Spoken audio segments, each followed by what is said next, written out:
I'm Ashwini. Today we are here to discuss about unnecessary suffering. This series of discussions is sponsored by Vivriti Foundation. I have here with me Mr. Todd Vickers, who's come all the way from Santa Cruz, California. Todd is an author of 3 books, The Paradox of Self-Realization, Truth Like Fire, and his latest release, The Relevance of Kabir. Hi Todd. Hi Ashwini. It's a pleasure to have you here. Pleasure to be here again. So we often hear the saying that there is no gain without pain. You mean no pain, No gain? pain, no gain. Yeah.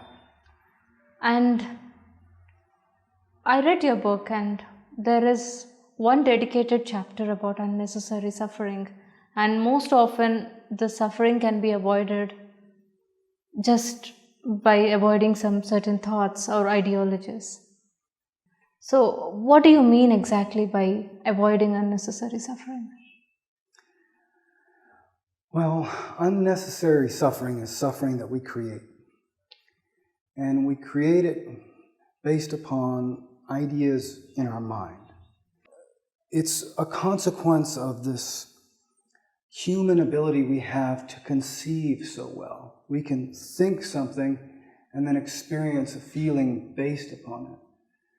Its value is that, we can anticipate, for example, if we saw someone being eaten by a bear, and then some other day we see a bear, we can anticipate that bear eating us by imagining ourselves in that circumstance. And this way it gives us a chance to play out in our mind what would happen if that bear got a hold of us, and we can scare ourselves.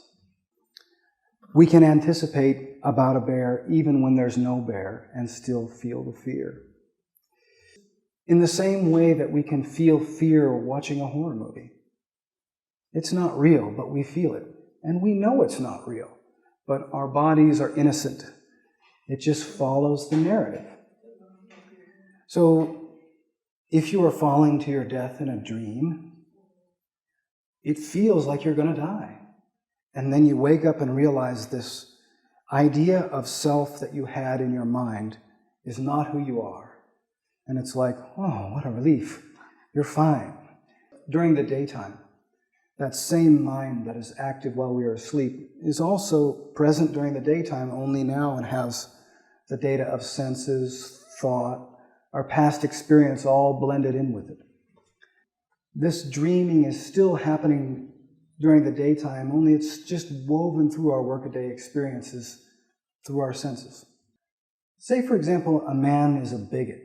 Those kinds of ideologies he may have had his whole life. And he doesn't have to think about it to do them. It's so habitual, it's like tying his shoes. You can just do it.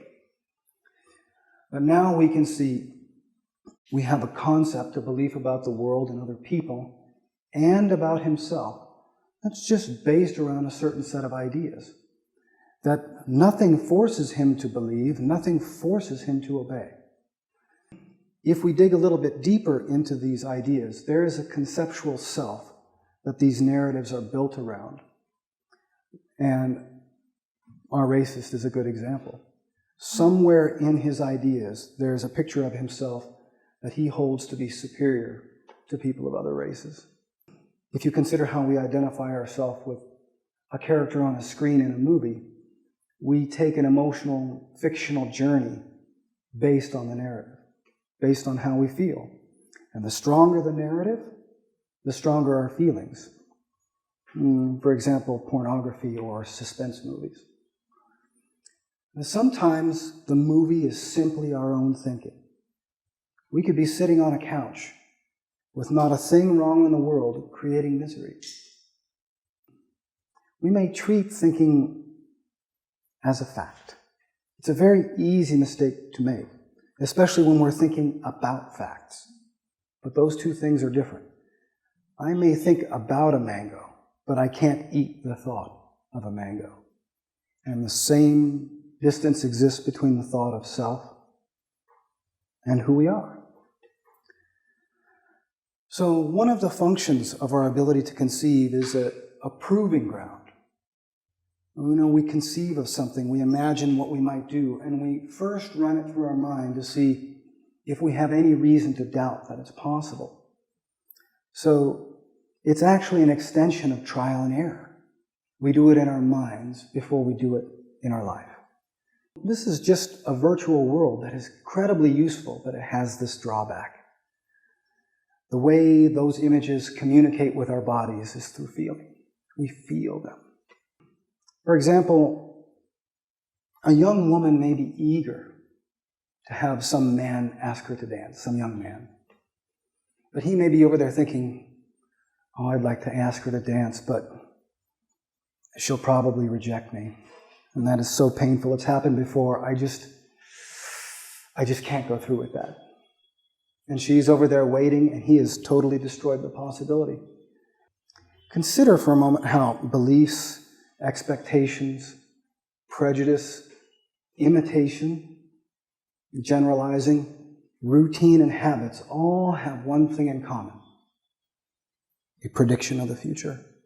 Without prediction, those things have no value at all. They have to present something that we will treat as real. If we think unconsciously, meaning habitually, ideas that have become habituated become like a prison that we can't get out of. And if those ideas cause pain, now we're in a prison where we're being tortured. A person can consciously choose to disobey any concept. When we're in the unknown, we must have the courage to enter into discovery. We don't know what we're going to find. I won't promise that by living more consciously that you will achieve your desires, or that you won't. But I will say that you will have more alternatives. You will recognize that alternatives exist beyond our habits of thinking. That also means a chance to discover good things that exist beyond our habits of mind. You might even get to enjoy that dance. Thank you, Todd. That was very interesting. So you're saying that just like in a movie theater where we see, for example, a horror movie and get scared, but where it's just our thought. Yes, yeah. We need to understand that our mind can do this. It can generate feelings based entirely upon our own mental constructs. So it's not that we necessarily need to try to think good thoughts or bad thoughts. We're not obligated to believe any of our thoughts.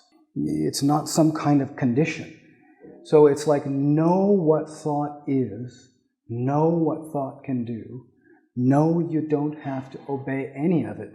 If you just surrender yourself to habitual thinking, you go wherever the mind leads and feel whatever it spits out. So thinking consciously is not that we don't think. We need the mind. We need the mind every day, and we use it every day. But just be aware that just because I feel something doesn't make it true. Thank you. If you like this discussion, please like us on YouTube and Facebook. And for more videos, subscribe to our YouTube channel. More information about Vivriti, log on to www.vivriti.org. If you have any questions, post them in the comments below. Thank you.